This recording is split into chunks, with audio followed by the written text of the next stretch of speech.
Welcome to Navigating the Customer Experience. Want to improve your organization's customer service? Looking for insider tips to knock your customer socks off?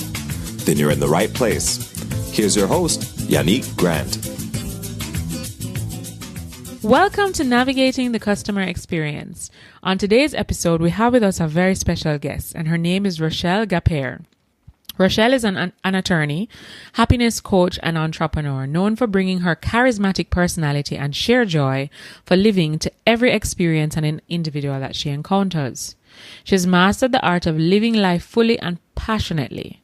The release of her first book, One Happy Thought at a Time, 30 Days to a Happier You, cements her lifelong practice of adding more happiness to this world by empowering others with the tools and techniques that help them lead happier, more fulfilling lives. Rochelle believes in living a life that is engaging at every level and utilizes practical techniques to teach audiences her unique approach to living a happy life. So without further delay, welcome Rochelle. Hi, how are you? Thank you so much for having me. Awesome. All right. So Rochelle, normally before we start off the podcast and get into, the lovely details and interesting stories, we like to ask our guests to just give us a little bit of a background as to her history. How did you end up on this happiness journey? And if you could just tell us a little bit about why you are where you are today. Okay, so I would say I've always been a very happy person as a child, as very free-spirited, very optimistic, and that followed me throughout my life to this point. I practiced law, and I'm still practicing law. Actually, next week, Wednesday, will make, 14 years since I graduated from law school. Wow. Yeah, right? So time definitely has flown. And so my entire life, I've always wanted to be an attorney. I went to school in Jamaica. I went to St. Andrew Prep, and then I went to Campion. I left Campion. I went to Nashville for undergrad at Tennessee State University. And then I came to Miami to law school in 2002. I went to the University of Miami School of Law. And I remember, being a child and people asking, what do you want to be when you grow up? And for me, I always knew I wanted to be an attorney. Even in my yearbook, it's written in there, Rochelle is going to win cases by dancing for the judge or something crazy. So it's interesting that even as a 16-year-old student, I was very clear. And so I always had laser focus on my goals, and I knew that was it. Nothing could pretty much hit me off course. And it wasn't anything that my family told me I had to do. It truly was something that was a deep desire in my heart. Mm-hmm. When I got to law school in my first semester, though, let me just interject a little bit. I graduated a semester early. And when I graduated from college, I worked at my aunt's law firm. She was a partner at the law firm. So it was just like the perfect pairing. I went there, bright-eyed, bushy-tailed. Mm-hmm. And so there was something about that energy in that big law firm setting that was very off-putting to me. Like I would wear very colorful clothes and I was extremely upbeat and, very happy going to work in the day. But the whole environment was just kind of melancholy, just sad. I mean, of course, it was a big firm. They were doing really well. They had excellent cases, but the energy on a whole just was not really light, not what I would have thought, this whole law firm experience would have been. And so from there, it shaped my mind that one, I didn't want to practice in big law. So at least I went into law school knowing that. And one specific encounter really, really resonated with me. And it stayed with me pretty much for the rest of my life, actually. One afternoon, like a Thursday or Friday, it was a second-year associate. And she was scheduled to go to Italy on a vacation with some friends. And she was very, very excited, really looking forward to the vacation. And so when I was leaving work on the Thursday evening, because I didn't go in on Fridays, I told her, have an amazing trip. I hope she has fun. And it was her first vacation she was going to take as, an associate in a big firm in 2 years. Mm-hmm. And that's typical, So on Monday, I get back to work and she's at her desk. And I'm like, what are you doing here? I thought you're supposed to be going to Italy on this long awaited vacation. And she pretty much said on Thursday, right, when she was about to leave work, one of the senior partners came in her office and said to her, you need to work on this motion that needs to be submitted. And she told him, yeah, but I have a pre-scheduled vacation. And he was just like, well, you could either choose to have your job or to go on this vacation. And so that was something that stuck with me for a while. And I was just like, I want a life. I want work-life balance. I know I want to have meaningful work, but for me, happiness would mean having time to be able to go and be with my friends and family on a vacation. I mean, we have 365 days in a year. So for me, it only made sense that if I'm going to be working hard, I also would need some balance. I went into law school with that at the forefront of my mind. First semester of law school, I realized, whoa, maybe I don't want to be an attorney. I like the knowledge of law. I'm not necessarily sure if I like the practice of law. And at that time, I was 21 years old and had no other idea of anything I could possibly do. I wasn't going to drop out to law school. I'm a Jamaican. You know, you start what you finish. And not only do you start what you finish, you have to do it excellently. Yes. So I was just like, all right, well, it's 3 years. I'm just going to do it or whatever. So my whole law career up until this point has been very balanced where I practice, but I've always had a side hustle, you know, so I've curated and created a life, work-life balance where I do law and I enjoy law, the practice of law. I love the knowledge of it, but it isn't the thing that wakes me up in the morning where I'm just bursting with excitement to go and practice law or research legal matters or whatever. So yeah, the happiness journey, it really is organic because it's who I am truly. But I decided 17 journey of asking the question why. Like there has to be a bigger purpose in me, bigger purpose.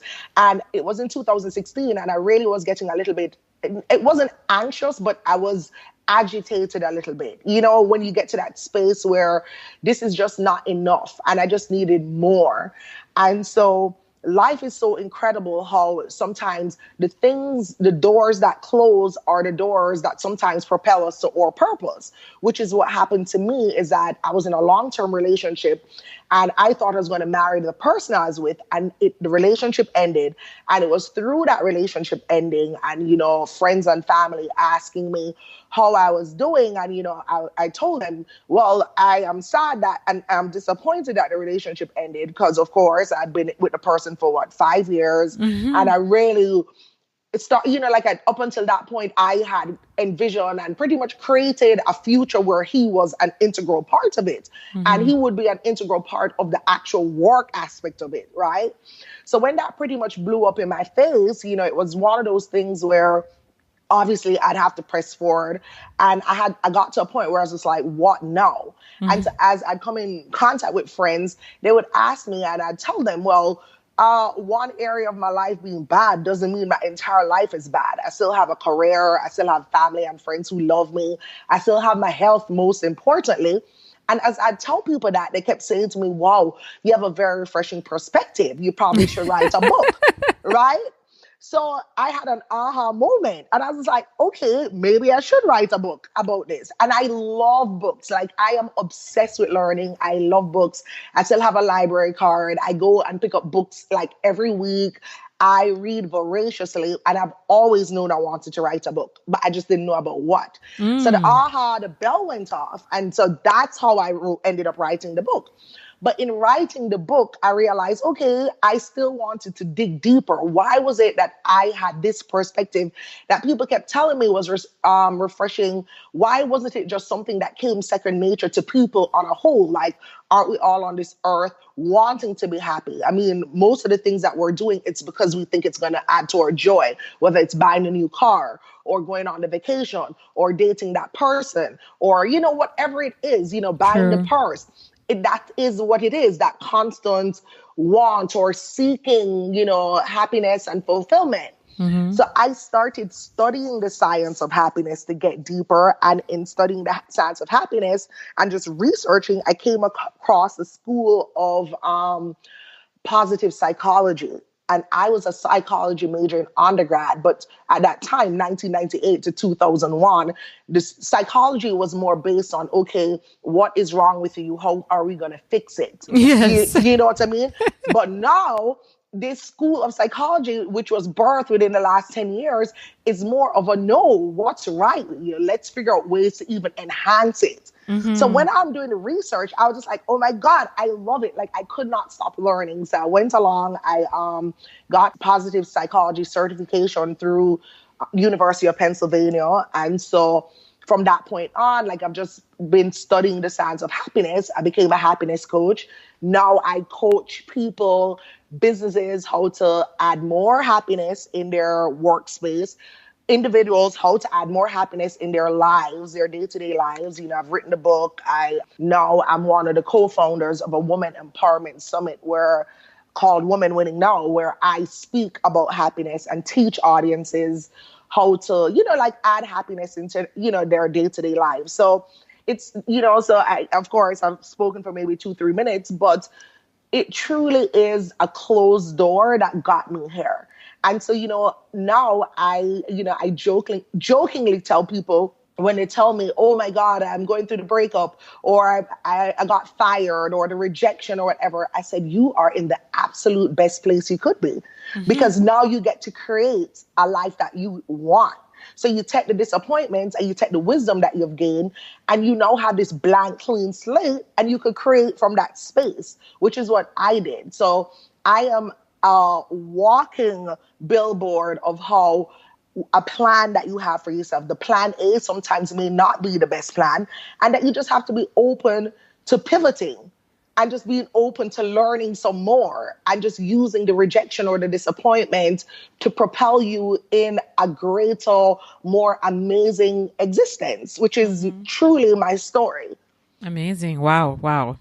I don't even have the words to express all of what you just said a while ago, but that is just truly amazing. And it dovetails nicely into the whole podcast theme of navigating customer experience, because I find a lot of businesses, they have people who work with them, they have leaders in organizations, but at the same time, they're not using the negatives or the disappointments as positives and pivoting them into a realm where they can really shine. So could you share with us a little bit? You mentioned that you do a lot of coaching with businesses. What are some of the maybe 3 top things that you would share with a business owner and entrepreneur, whether in an online space or in a space where they actually have an environment where customers come in and interface with their employees, as to how it is that they can use some of these disappointments to propel or pivot their business to the next level? Okay, so one, I think, of course, it depends on the company culture. So whoever is at the top, the energy trickles down, right? So I think what has happened, and traditionally so, is that people view work as just survival. So for like somewhere between 55 to 80% of people, it's normal to see work as something to be endured, not something to enjoy. Yes. Yes, right? So, and it's interesting because we spend the majority of our waking hours at work. Yep. So you'd think that you would want to create a company culture where you would, where work-life balance would be, something that you'd make a priority. And not only that, we're dealing with human beings. So you have to think the people who work for you, they also are going through their own human experiences before they ever show up in the building. So for one, of course, it's the company culture that you're creating. And everybody definitely has different leadership styles, but there are companies now that, realize the happier employees is the higher the work productivity. Google is one of those companies that's very, very forward thinking. They have implemented mindfulness programs, because the more mindful you are, then you show up at work and you're able to focus on the matter at hand, as opposed to coming to work and then you just have a whole million trillion other things that you're focusing as opposed to what you're supposed to be doing in this space. So for one, of course, the company culture. For two, I think, it all just keeps going back to the environment and the whole company culture. Have you ever, and I'm asking you this, have you ever shown up in maybe in a review, your performance evaluation, and your supervisor or your boss, have they ever asked you, are you happy? I don't think so. And I don't think in any of the organizations that I have worked with, they actually have that question in an appraisal. Exactly. So I'm going to say what I define happiness at work to be, right? So, it's a feeling of overall sense of enjoyment at work, being able to gracefully handle setbacks, connecting amicably with colleagues, coworkers, clients, and customers, and knowing that your work matters to yourself, your organization, and beyond. So with that definition in mind, why wouldn't you want to know if the people who are working for you are happy and if they're fulfilled? And so sometimes people just want to know that they matter and that you care. And so it's not that you're saying, are you happy? And then they're coming and telling you all their life story. It's just, are you happy? I see you. I'm affirming you. What could we do in this environment to make it better? And a lot of companies, they're just telling their employees what to do. They're not creating a safe space where people feel vulnerable to tell employers what could be better. It's this is the way, and you should just operate in our systems. And listen, I am not saying, I mean, at the end of the day, everybody has a vision for what it is, the business that they're building. But listen, the people who are working for you, they are the best parameters of telling you what is working, because they're literally on the floor, they're on the ground, which is why that show Undercover Boss works so well. Yes. Because a lot of times when you're sitting in an executive office or whatever, you are not necessarily connecting with the person who is really and truly handling your day-to-day operations. So what you may think looks good on a manual doesn't necessarily translate to the actual real experience. productivity or the actual experience. So you literally have to get down and dirty and on the floor sometimes with your employees and find out what they're thinking. And so one simple thing to implement to help this is that you could just have an anonymous suggestions box. So you could just say, oh, well, you know, you may not know that, okay, you give us a 35-minute lunch break, but then the closest restaurant is 17 minutes. So, you know, you start building in those kind of things. And you're like, okay, this is why that's happening. Or all of a sudden, a couple people have been showing up to the business, to work late. Why are they showing up late? Oh, maybe because now they're doing like construction on a highway that's really like, you know, so now they have to build an extra time. I mean, these are just little questions because this is day to day. It's human dynamics, really. True. Right? But if you're not asking the questions, how do you know? And so it's communication. And it's not just top-down communication. It's also bottom-up communication, because you need to know what people are feeling, right? So I'd say the communication aspect of it. And another thing is just implementing team building exercises. So, you know, one thing that I do enjoy about my legal space that I work in, they make it a point to celebrate everything, you know. And so this month, I just got an email this morning, we're doing Asian Pacific celebration. We celebrate Black History Month, Hispanic Heritage Month. You know what I mean? There are always some little celebrations. Oh, Nice. whether it's ice cream day. It doesn't take anything out of a business to bring in 3 tubs of ice cream. Maybe everybody won't participate, but guess what? When your employees are now seeing each other not only as my coworker, and they have they have an exchange. How is your mom doing? Or whatever. You feel more comfortable asking them, one, okay, do you have a template on this legal case that I need? It breaks down the whole just competitive nature of any space, and it makes it more familial. True. You know what I mean? So that's also an aspect. But, you know, a lot of times people are thinking, well, the 1 hour that we take to do this every month, they could be doing more. They could be answering phones. Actually, maybe not. Sometimes that 1 hour that they use increases the productivity more, because now, one, they feel more affirmed in the space. They feel like they matter. You did something nice to acknowledge them. It makes them want to be loyal, want to work harder for you. You see what I'm saying? So, and so little things like happiness workshops, building emotional resilience. So you ask me, okay, how is it that you translate the rejection or the failure into productivity? People don't know what they don't know. They don't know. You see what I'm saying? Yes. So yeah, I didn't know. I'm a psychology major, and I never even knew the School of Positive Psychology existed until I went seeking that thing 2 years ago. True. So think about all the employees within your environment that literally just don't know. And so a lot of us stop formative learning at around the age of 21, 24. Let's just say you graduate from undergrad at 22. 24, let's say you, as an attorney, you have this additional 3 years. So let's just say most of you formative learning, that's it. 25, that's it. You stop learning if you're not forced to learn. So all you're doing day to day is the exact thing that you have known before you showed up at this job, right? Why wouldn't you want to help people expand their minds, bring in different speakers? You know what I mean? Just little things to challenge people, to open their mind. 1 hour of, how to increase productivity chat today. 1 hour of building emotional resilience. 1 hour of becoming a better communicator. But even employers, a lot of them don't even know that these things exist. So they would not even see the importance because, you know, I am very, very clear when I talk about happiness, I am always very clear that the things that I talk about are rooted in science. It's not just woo, woo, woo, because people do think that, you know, like, happiness, that's so fleeting. What? There's no subjectivity in that. But no, there is tons and tons and thousands of research studies about happiness in the workplace.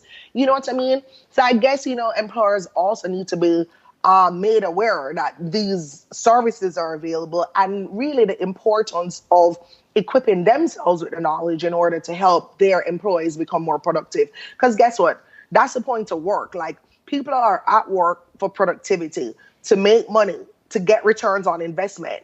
If you're not doing that, then you're just having a hobby. You want to have an impact, of course. You know what I mean? So there are just certain deliverables that you know you need. So if indeed there are standard things that you could be doing to get the results that you need for your business, why aren't you doing it? True. Very true. Amazing. So lots of powerful nuggets there. Keep happiness workshops. Talk about emotional resilience, having a culture where people feel comfortable and they feel at home at work. Very, very important to ensuring that you have a strong service culture. And a lot of what you touched on focused on the fact that at the end of the day, when a customer has a bad experience, it's really a symptom of something that's happening internally, which means that the staff is not happy. As you said, you know, the energy flows from the top down. So probably the leaders themselves have no sense of direction in terms of their own happiness. And if you don't know where you're going, then there's no way you're going to be able to lead other people. Yes. Yes. So I do see connecting for sure. Now, how do you stay motivated every day, Rochelle? Can you share with us how you stay motivated every day? Okay, so let me tell you, there are days when I don't feel motivated. I'm human, you know? And so that's one of the things that I am very vulnerable and very clear about.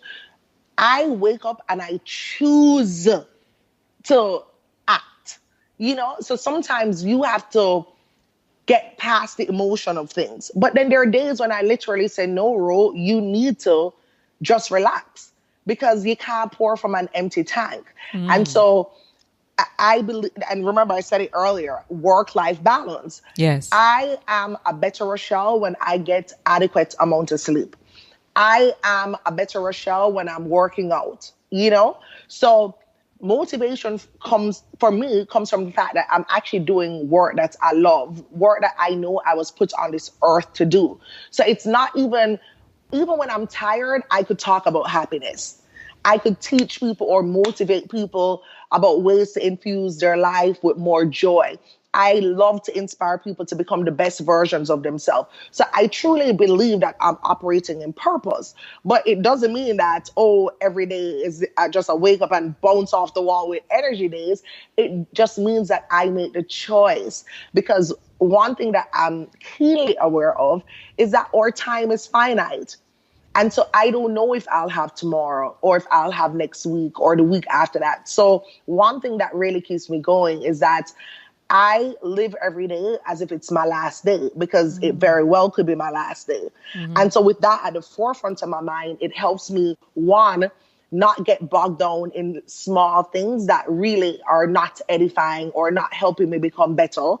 And then it also helps me get through and process negative emotions sooner. Because I'm like, well, if I only have a finite amount of time, do I really want to spend my energy on this negative thing or this negative person? Or am I going to use my energy to be more solution focused or solution based?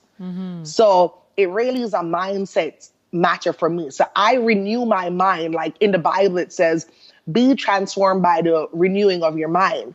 I literally try to renew my mind every morning. One, I don't really dwell in the past because I can't change the past. And so that is what a lot of us do as humans.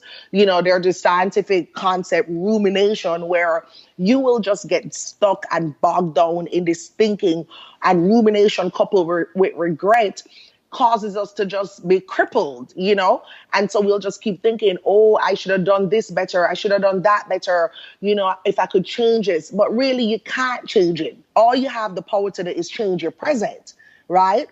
So I think with that in mind, I'm like, okay, I'm going to use the lessons of yesterday and the past to propel me into a greater future and a greater present. And so those are, so for me, everything starts in your mind. If you can't conquer your mind and your thoughts, then it sets you back. It sets you back. So, you know, for me, I'm huge on affirmations. I wake up in the morning, I affirm myself. Even when my energy is low, I'm like, okay, Ro, you woke up this morning. That's a blessing. You can do it. You know, and by the time I kind of get myself hyped up with my affirmations, I feel better. And then I also use different inspirational tools, like I read Success Magazine. There's a Instagram page that I love, Before 5 a.m. by Joe Duncan. He always has really good energy. So sometimes the inspiration may not come from me internally, but I know the sources that I need to go to get inspired. But I will repeat this again. I also am keenly aware that I'm a human being and that every day I'm not about to be on firing at 100%, because I'm not. And I give myself space for that. There are days that I just decide, you know what, today I'm just going to wake up and all I need to do, if all I did today was survive, then that's enough. And I celebrate that too. Yeah. Every day doesn't have to be a winning, I produced day. No, some days are literally, I woke up, I made it through the day, and here I am, and I'm alive. And some days it's just sit in the bed and read a good book and have passive thoughts, because you need silence in order to activate your creativity. If you're always doing something, then you don't just have the time to just let your mind be clear enough to be able to have creative thoughts. Agreed. Yeah. Agreed. Yeah. And I mean, as a leader in an organization, you also have to have some of these conversations with your team members, whether it's in group or one-on-one, to kind of get them to that place, because the reality is we're all socialized differently. And it's clear your parents did a really great job in getting your mind to that point where you are able to, you know, just turn yourself around and you know exactly what to do to get to that point. But that's because you've been cultured that way. So it's very easy for you to connect that way. Exactly. But in an organization where you have so many different personalities, let's say you're leading a team with 50 people, and, you know, I was at church yesterday and Father said in church, statistics for Jamaica is 1 in every, I think 40% of Jamaica, he said, or 1 in every 5 people that you meet are suffering from some psychological disorder, you know, is resounding. It would mean then that if you have an organization, it's quite possible that 5 to 10% of the people that work with you are having psychological issues. But do you know? And then mental health is not something that we're, you know, just feel very comfortable to talk about. You mentioned that, you know, in 1998 to 2001, psychology was more about what's wrong with you. And now it's, you know, how can we enhance? So how do we get, you know, our business owners to the point where they're a little bit more understanding to the fact that it's not just about the profits, because the profits have to come from within first in terms of developing the people. And if you profit with developing the people's minds and the goals that they themselves want to achieve on an emotional, financial, you know, physical level, then it will manifest into financial for the business, you know, in the long term. How do you get them to that point? Okay. So this is where, you know, I mentioned earlier about the company culture, and it's the feedback. So this is the thing. You see, when stand in your truth, you liberate others to stand in their truth, right? So I'm speaking generally, but let's say for a business specifically, your employees are going to react to the environment that you have cultivated for them. So, which is why I said, if you are saying in performance evaluations, are you happy? Or you are also sending out email databases. Let's say, you have your company email and small implementation. Every month you may have a newsletter. All of a sudden, somebody reads that and they're like, okay, they care about this. You're not going to each person saying, hey, do you have mental health issues? But no, you have now made it okay to talk about these things because you've presented it in the newsletter, or you have put up a flyer in the lunchroom that says that. You see what I'm saying? So now people are seeing that and they're like, oh, they have this in the workroom. Or you may have books in the office library that some are on whatever, like happiness or bipolar disorder or feelings of depression. People, once they start seeing that in the environment, they're like, okay, we could talk about this thing. And the mere fact that they put this in here, it means that somebody is, one, made aware, two, that we could maybe talk about it, and three, that no, it's in their conscious mind. But, that's the problem, is that nobody is really talking about it. So it's just like if you're in a group full of your friends and you say, oh, I went to therapy this week. All of a sudden people are like, you went to therapy? Oh, I didn't know you got to therapy, girl. You make it okay to go to therapy because you've liberated them. If Yannick can go to therapy and Yannick looks like she has it all together, then I can go to therapy too. Yeah. And I said to people, if your tooth is hurting you, you'd go to the dentist. So then if you're not feeling mentally good and in a good place, or you're having thoughts of, suicide or whatever, seek the help. But you will only seek help that is even available to you. And I think that is one of the main things in Jamaica, is that we are a society where we don't really talk about mental disease or mental illnesses. It's still very taboo, so as a result, nobody feels safe to say and speak up because they will feel judged and stigmatized. Whereas now in America, it is very, very, very prevalent for you to talk about it. And I'll even use an example. I took 7 weeks off of work. I went on a sabbatical, and how that manifested, as I told you, in 2016, when I went through my breakup, I, decided, okay, what now? 2017, I went to my boss and I said to her, and I've always been a really good employee, high performer, very well-adjusted, happy person. And I went to her and I told her, I said, I need to have a really honest conversation with you. I'm in a space where I don't know what's next. I feel confused. I feel totally just underwhelmed. I just don't feel, I just don't care about work. It's just like, I don't want to be here. And so she said to me, oh, maybe you should move to or DC office or Irvine office. And I was just like, I don't think that would help. I said, because I'm just going to take the same Rochelle to all these spaces. I truly need a 5-week. And I went in and I asked for unpaid leave. I was just like, I need 5 weeks unpaid. I don't want to have to think about work. I just want to check out of my regular environment, go away somewhere, and just be able to be one with my thoughts and just think about what I want to do next. And so I use that example all the time because I had a supervisor who was empathetic and understood what I meant by saying I needed a moment, right? Yes. So imagine if I went to her and she's just like, oh, we don't care, get back to work.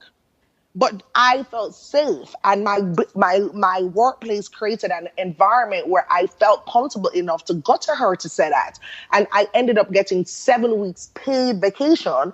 And in those 7 weeks, I traveled all over Europe. I was based in Oxford with a friend of mine who's a dean at Oxford University. I was based there, and then I traveled around. That's where I wrote my book. And I came back to work feeling, one, rejuvenated, refocused, renewed. And so everybody won't necessarily have the opportunity to do what I did. But what we hope people have the opportunity to do is feel safe to say that to your boss. Yes, true. You see what I'm saying? So, yeah.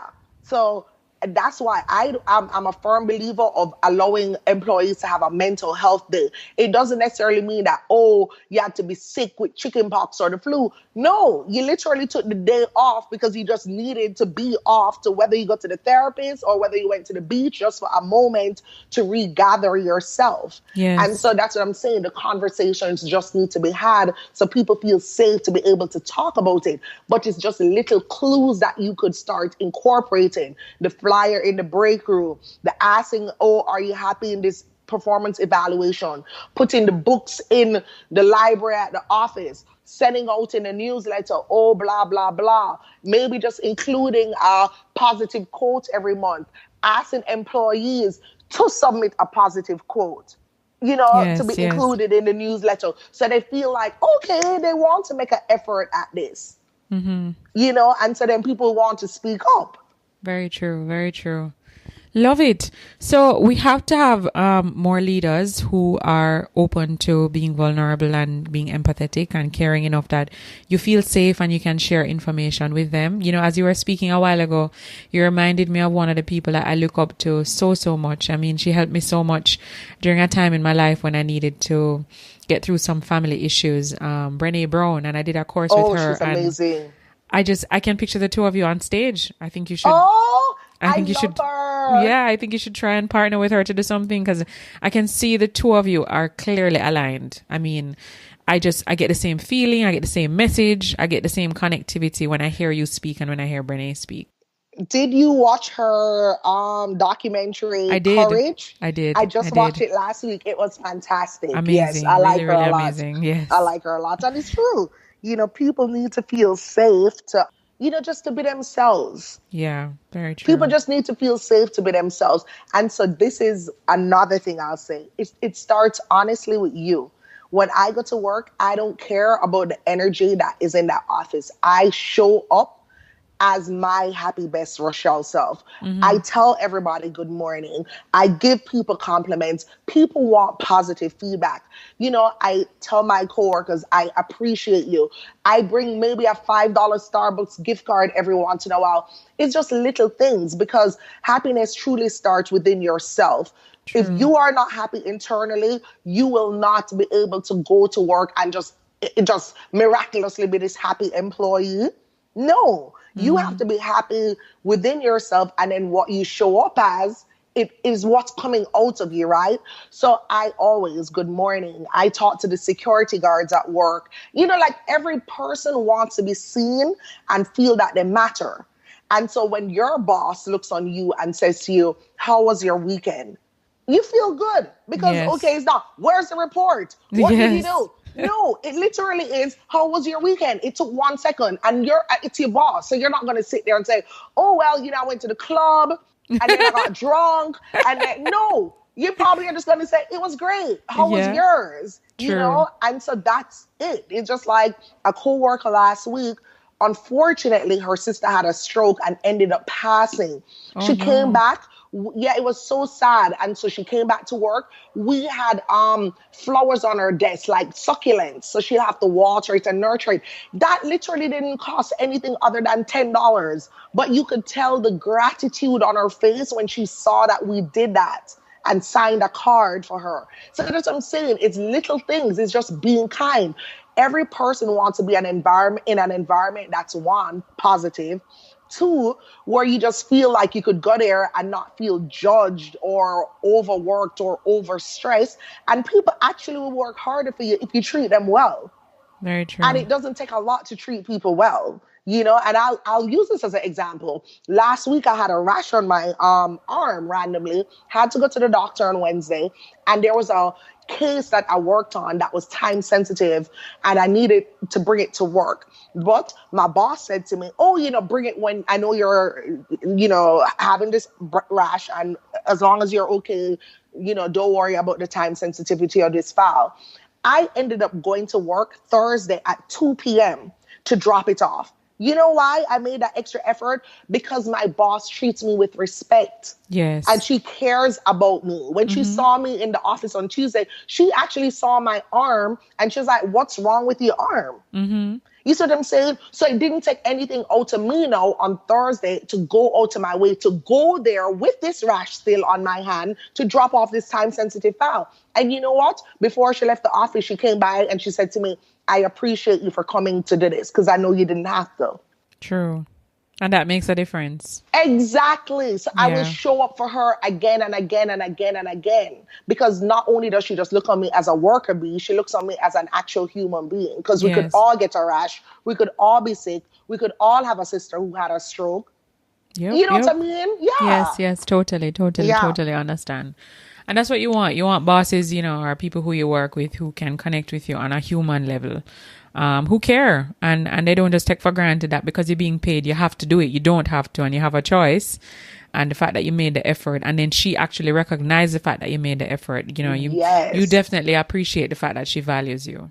Yes, exactly. And that's what I keep saying. People just want to feel valued, and they'll do more if you just are a kind person. It's small things. When you're in the office, stop pushing the closed door on the elevator. Hold the door for somebody to come. Just basic things. Yes. If you see somebody walking with the box or the bags and the files, listen. Offer assistance if your hands are free. The little 10 seconds that you will use to open the door for them.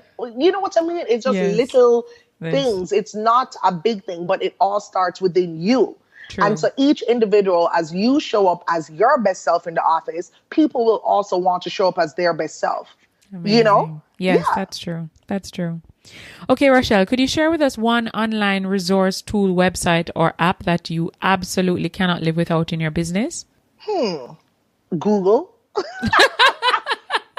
to be Google totally is amazing, candid. Listen, Google is every single thing. There is nothing you cannot find out on Google. I mean, nothing. Simple things as how do I put this new column on a Microsoft Excel sheet? Just let's use that as an example. Yes. Boom, Google, there's a video to show you how to do it. True. There's an article and a video. So whatever your learning style is, it's there for you. But you know what it is? We live in a society now where people don't really want to seek a lot of knowledge. They want you to tell them. So it's like our curiosity is just going down, but we have more access to information than we ever had in history. True. That's true. So it's kind of like there's no reason why you shouldn't be seeking answers. It's just like, okay, if your boss says, I need you to do this one thing, you don't know how to do it, you don't have to be waiting. You need to be very self-motivated, be self-actualized, be able to find things for yourself. People don't have to spoon feed you knowledge. Go and look for it. And it's simple as Google, because guess what? Google will give you the research article, but it will also give you the easily digestible information too. True. So we all have smartphones. So gone are the days where I can only go on the laptop or whatever. No, it's right there at your fingertips. So for me, I would say Google is one of the things by far. Every single thing that you need to figure out, it's right there. True. Even me as a lawyer, I look up stuff all the time just to get a pulse of what it is. Okay, contracts on blah, blah, blah. Oh, what happened in this circuit court? Easy. You know what I mean? But I mean, obviously there are the legal databases that have the knowledge. But in Google, I get a wide variety of information, articles, news articles, interviews from people that talk to issues that matter to me. Yeah. Which will give you a wider cross-section for whatever arguments you're preparing. Yes. What I will also say that we have to start doing as individuals on a whole, stop seeking information from the same exact sources. So for instance, just open your mind. So if you're someone who watches CNN all the time, why not watch BBC? Or if you always read Huffington Post, why not just go to Fox News to see what they're talking about? So what happens is that we become so insular sometimes, and we just stick to what we know, that you're not learning about anybody else or what other people are thinking. How are people doing your exact business in India? Have you thought about that? You could become more efficient. True. You don't know. I mean, listen, let's just say there's really no new idea, right? So there's somebody doing exactly what you're doing somewhere else in the world. But have you ever even taken the time to see what they're doing? What's the digital agency doing in Russia right now?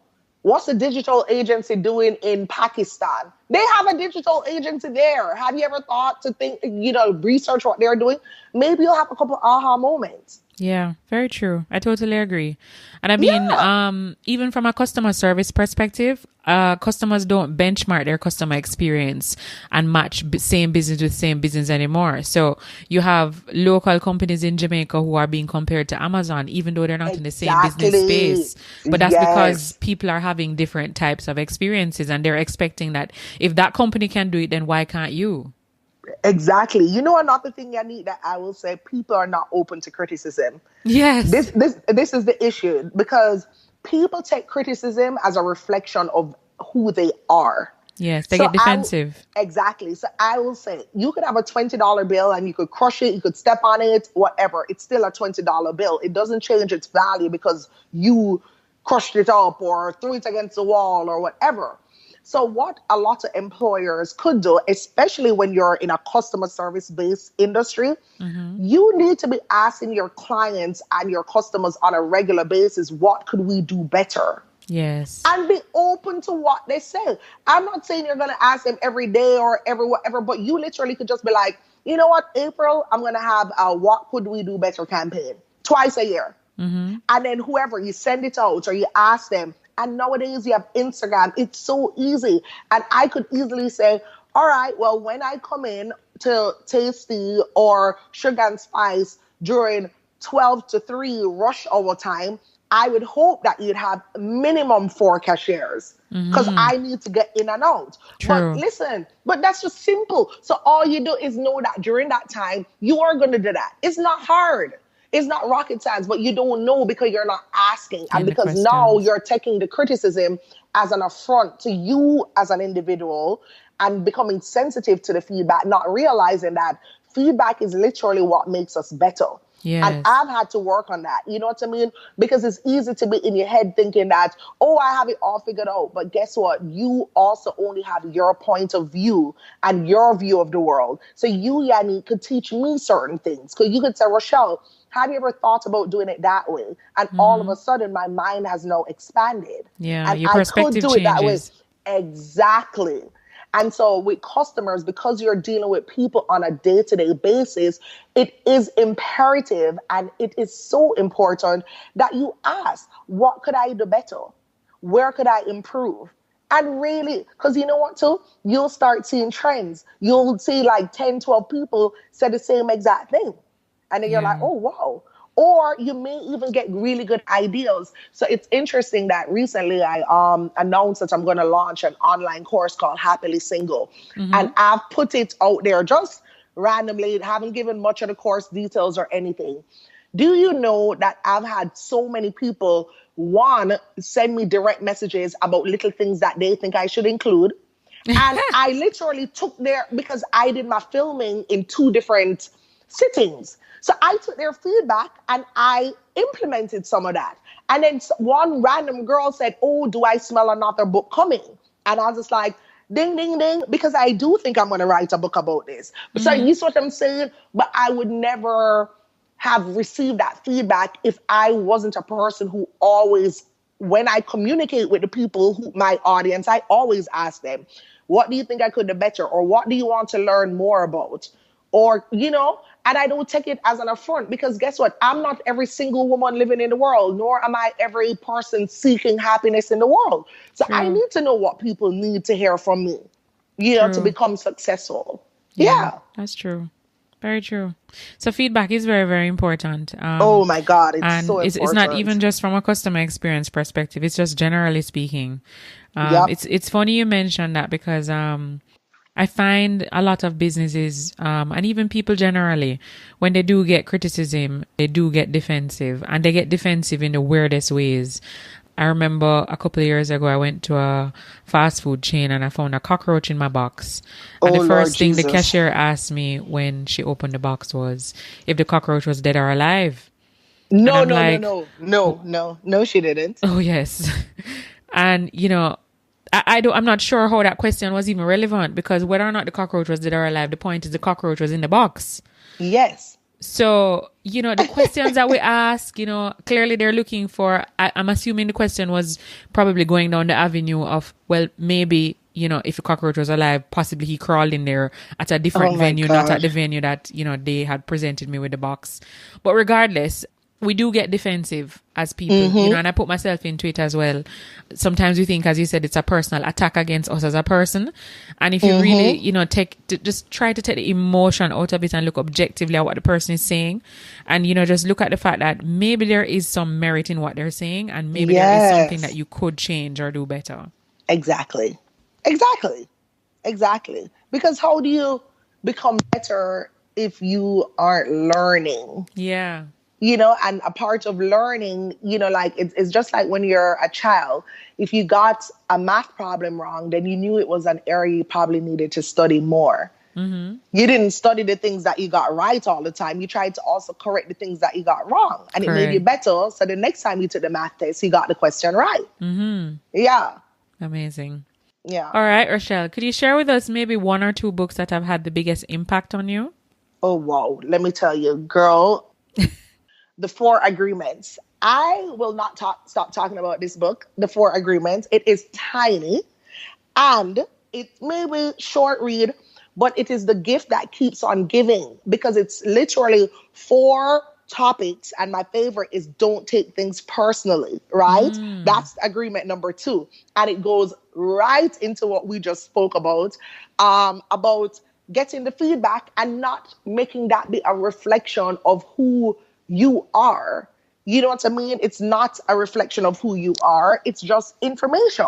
Yeah. And so The 4 Agreements, it's one of the books. I tell all my clients to read it. I tell every friend to read it. I just literally can't stop talking about this book, Oh, wow. So I actually have 2. I have a mini version on my nightstand and then the original version on my nightstand also. But it's such a good book. So I would suggest that each person read that book. And not the book that I would say, and it's an older book now, is Outliers by Malcolm Gladwell. Yes, a very good book. Yes. So that's one of those books that I really love. So I'd say Outliers. Obviously, I said The 4 Agreements. Obviously, my book. I'm just teasing. Yes. But no. What I do love about Outliers is that it's just the truth. It's not rocket science. What you practice and what you do over and over again, you become better at. And you're just not going to cheat the system.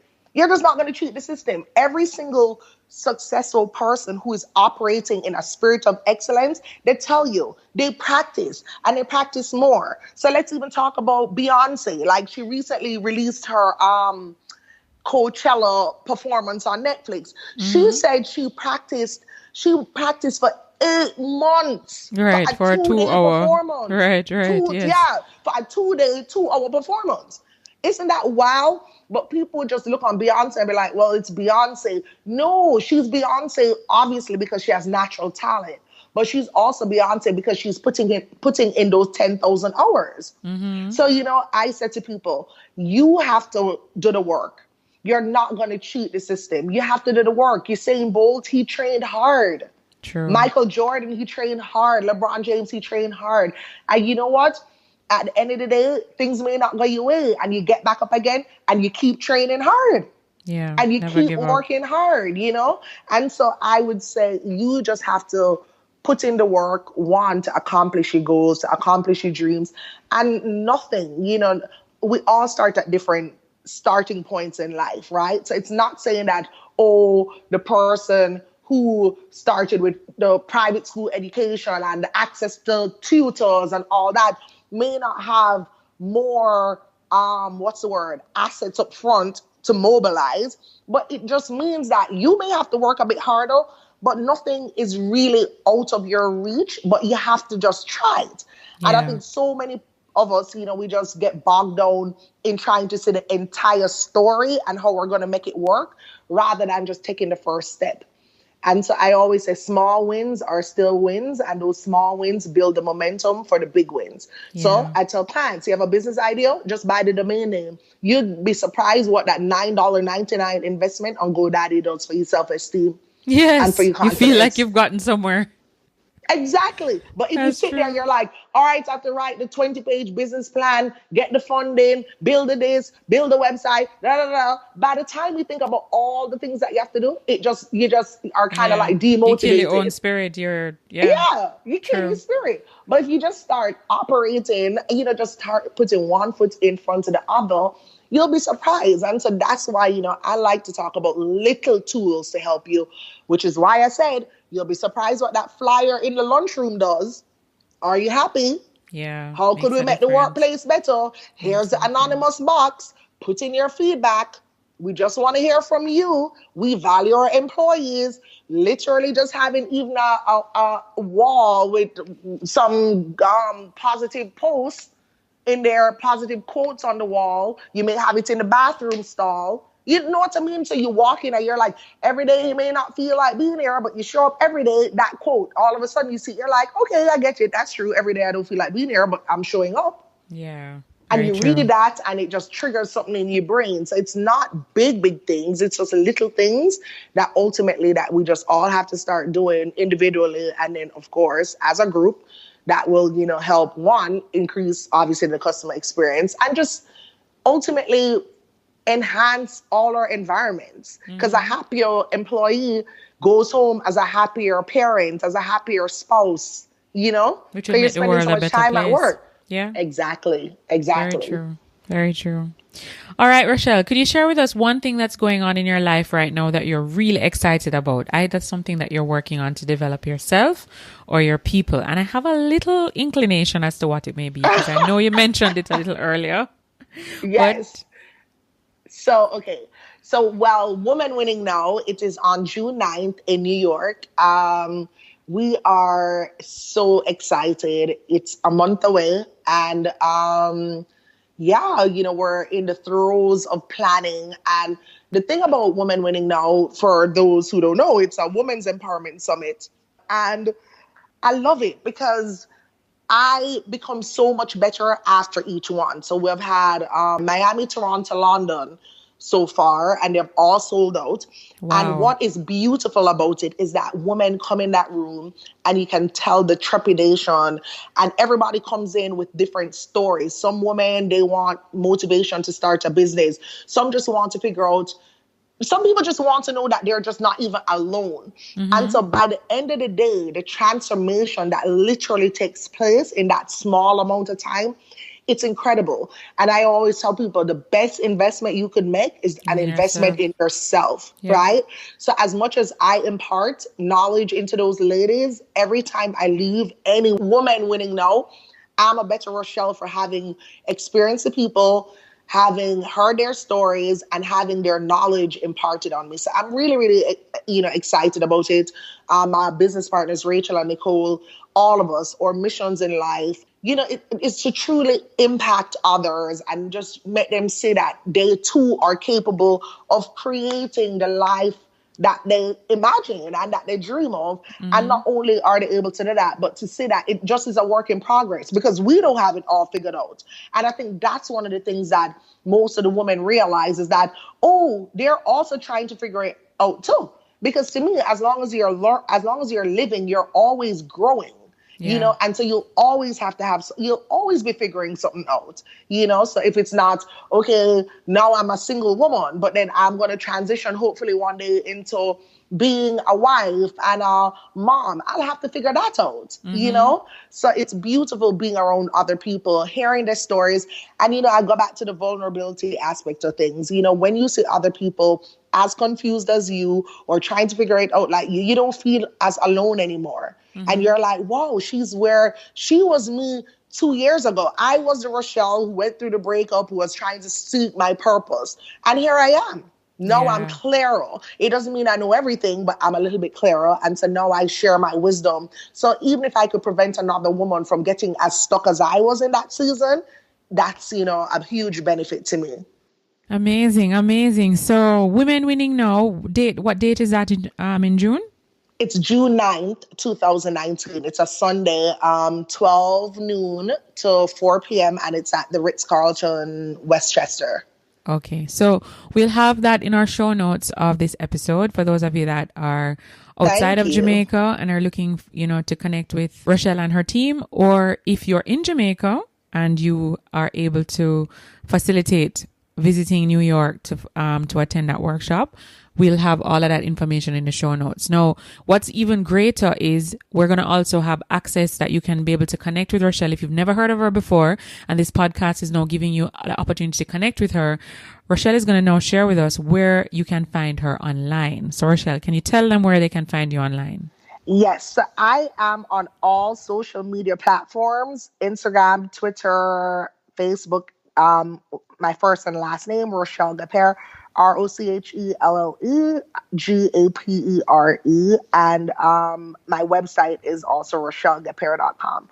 So I look forward to hearing from you. I answer all my direct messages. It's so funny when people send me messages just asking, random questions, and I answer, and they say, "Oh my God, you really answered." And I'm like, "Yes, I did." Because human connection is so important to me. Like, who am I to not answer someone who took the time out of their day to reach out to me, right? So yeah, I love engaging with other people because I learn so much from people online. That's amazing. It's very small, what you just said a while ago, but yet it's so big and it's so profound. So a couple months ago, I was watching Good Morning America, and you remind me so much of Robin. I can't remember her last name. She's one of the hosts on the yes, right. Her yes. energy, her Robin Roberts. her right. Yeah. Her energy, her resilience, is just so amazing. So she was interviewing a young lady by the name of Karen Millsap, and Karen is a grief consultant, and I was really impressed with what Karen is doing. The fact that she took a tragedy that happened in her life. Yes. Her husband was murdered, and she's turned that into something positive by going into organizations, helping individuals cope with grief and turning it into something positive, similar to what we spoke about earlier in the show. And I reached out to her on social media, just like you're saying here now. And she responded, and I found that so amazing, because that's like me watching, to know that you saw somebody on TV where there's no connectivity. I mean, and I didn't even know she was a part of a podcast with some other Jamaicans. It was She is. Invest She is. Human. I know her. Yeah. I don't know her, but I know of her because one of my friends, Melissa, one of my really good friends, is on that podcast. Yeah. Right. So, the world is big, yes, but at the same time, it's also really small, and we are all connected at some point. But, I just say that to say that I admire the fact that she responded. I think it's important for you to respond to people. I think no matter how big you get, you should still be connected to people. Because it really, really does make a difference. So I just wanted to commend you on that. Oh, thank you, Yannick. You're awesome. All right, Rochelle. Now, before we wrap up the interview, there's one last thing. We always like to ask our guests if there's a quote or a saying that during times of adversity, they'll draw on this quote or saying to kind of just rejuvenate or, just get back on track. Do you have one of those? So for me, mine is Romans 8:28. I am a believer. That verse has literally sustained me, and I may even get a little teary-eyed saying it, but all things really do work together for good, for those who love God and are called according to his purpose. So, the good things, of course, when they're good, it works for my good. And I'm able to really just appreciate that. But when it's bad, that's the hard part. And, just knowing and repeating that yes, it may be bad right now. It may be bad in this moment, but in the grand scheme of things, I know that God is using it for the betterment of me and fulfillment of my purpose. And so no matter what season I've ever been in my life, that quote, that Bible verse, it has sustained me. I mean, it really keeps me grounded, and it just makes me know that no matter how disappointing today may be, that tomorrow can always be better. And that if I just have the right perspective, I know that it will all be blended together, the good, the bad, the not so good, as this incredible cake. And I get to choose the ingredients that I want to put in that cake in terms of the memories I attach to the good things or the bad things. Yeah. And I know, it works together for my good, and it just really keeps me going. Amazing. So even the bad things really, truly aren't that bad. Yeah, true. Yeah. True, very true. So Romans 8 verse 28, I am a believer. Yes. Love it. Yes, So we're going to yes. also have that as a great nugget for all of our wonderful listeners to this podcast. So thank you so much, Rochelle, You're for taking welcome. time out of your very busy schedule. I know that you are on the road to creating happiness for all of the lives that you come into contact with, and the fact that you've taken time out of that schedule to share with us, to give us all these great insights and nuggets. We really, really, really appreciate it. And I just want to say thank you from the bottom of my heart. Oh, I'm so happy and grateful that you considered me. Thank you. All right. So before we wrap up, just wanted to remind our listeners that they can follow us on Twitter at NavigatingCX. And if you'd like to join our private Facebook community, Navigating the Customer Experience Community, head on over to Facebook and join the conversation. So thank you again. I'm your host, Yannick Grant. Thanks for listening. For more awesome resources to take your customer service game to another level, head over to navigatingthecustomerexperience.com. See you next time.